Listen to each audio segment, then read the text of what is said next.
बिस्मिल्लाहिर्रहमानिर्रहीम। मेरे हम साथियों अस्सलाम वालेकुम। उम्मीद करता हूँ कि आप सब लोग खैरियत से होंगे। जी तो प्यारे साथियों, आज हम बनाने जा रहे हैं बहुत मज़ेदार से चीज़ी पोटैटो, जो कि बहुत ज़्यादा मज़ा आने वाला है। तो आप लोगों को ऐसी चीज़ के मतलब बताऊँगा जो कि आप लोग अपने घरों में ज़ाया करते हैं, हम उसे ब्रेड क्रम्ब के तौर पर इस्तेमाल कर सकते हैं। तो बनाने से पहले आप लोगों से दरख्वास्त है कि हमारे चैनल को सब्सक्राइब करके बेल आइकन को प्रेस कर दें ताकि हर नई वीडियो आप तक आसानी से पहुँच सके। जी तो बढ़ते हैं हम अपनी रेसिपी की तरफ। सबसे पहले मैंने एक बाउल ले लिया। बाउल में मैंने जो बॉयल किए हुए पोटैटो थे वो ले लिए। अब हम इसको हाथ की मदद से मैश कर लेंगे। आप किसी और वे से भी मैश कर सकते हैं। जी तो हमारे पास ये पोटैटो हमारे अच्छी तरह मैश हो चुके हैं। अब इसको हम टेस्ट लगाएंगे। टेस्ट में मेरे पास है ब्लैक पेपर, काली मिर्च, साल्ट, नमक, चिकन पाउडर और स्प्रिंग ऑनियन यानी कि ग्रीन प्याज। उसके साथ ही मेरे पास चीज़ है। चीज़ आप कोई भी इस्तेमाल कर सकते हैं, चेडर, मोज़रेला या पिज़्ज़ा चीज़ कोई भी आप ले सकते हैं। तो अब हम इसको अच्छी तरह एक मज़ेदार सा मिक्स करके एक डो की तरह बना देंगे।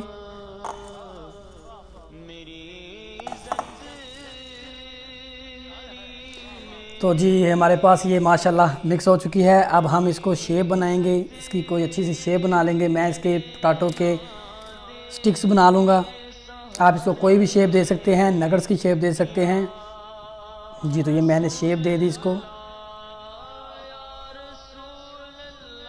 मैंने 1 बाय 1 करके सारे पोटैटो तकरीबन जो मेरे पास मिक्सचर था उसके मैंने सारे स्टिक्स बना लिए हैं। अब हम इसको फ्राई करेंगे। उससे पहले मैं आपको बताता हूं कि हम घरों में जो आटे के ऊपर छान होता है जिसको हम लोग फेंक देते हैं, किसी इस्तेमाल में नहीं लाते, तो इससे बहुत ही क्रिस्पी सा हमारे पास चीज़ी पोटैटो तैयार होंगे।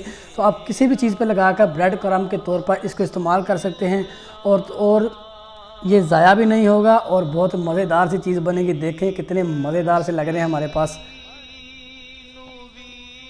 आप लोग ब्रेड क्रम्ब को भी भूल जाएंगे। एक दफ़ा इसे ज़रूर ट्राई करें। जी तो अब हम इसको कोटिंग कर देंगे इसके ऊपर।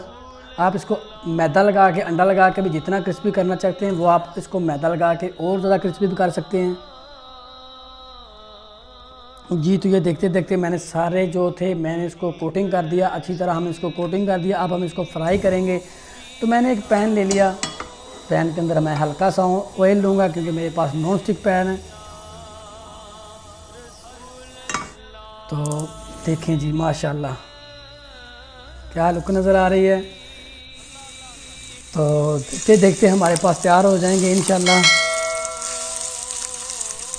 और आप लोग हमारी रेसिपी को ज़रूर ट्राई किया करें और हमें भी कमेंट बॉक्स में बताया करें कि आया कि आपके पास वो परफेक्ट एक्यूरेट बनी है या नहीं बनी। तो इंशाल्लाह हम आपको अच्छी तरह और गाइड करेंगे। तो जी देखें इनका कलर कितना गोल्डन ब्राउन हो चुका है। हमारे पास गोल्डन से बन गए हैं। अब ये मेरे ख्याल में हमारे पास रेडी हो चुके हैं। अब हम इनको एक प्लेट में निकालेंगे और हम इसकी अच्छी सी प्लेटिंग ज़बरदस्ती कर देंगे। देखें कितना माशाल्लाह गोल्डन सा कलर इसका आया है। तो खाने में भी इतने ही लजीज थे। आप लोग ज़रूर ट्राई कीजिए एक दफ़ा इसको। माशाल्लाह सुबहान अल्लाह, मज़े खोए। आप इसे ज़रूर ट्राई करें और कमेंट बॉक्स में हमें भी बताएं कि आप लोगों को हमारी रेसिपी कैसी लगी। तो नेक्स्ट वीडियो तक हमें दीजिए इजाज़त। अपना बहुत ज़्यादा ख्याल रखिएगा। अल्लाह हाफिज़।